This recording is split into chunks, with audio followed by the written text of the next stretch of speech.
ప్రారంభించినా కూడా మంచి విషయం. కానీ మిగతావన్నీ చాలా ఉన్నాయి.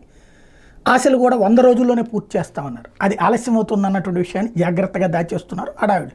సరే, అది ప్రజలు యాక్సెప్ట్ చేస్తారు. కానీ ఉచిత బస్సు తర్వాత సంక్షోభంలో పడింది ఆటో డ్రైవర్లతో పాటు క్యాబ్ డ్రైవర్లు.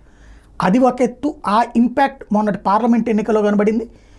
14 స్థానాలు గెలుద్దాం అనుకుంటే 8 దగ్గర ఆగిపోవాల్సినటువంటి పరిస్థితి వచ్చింది.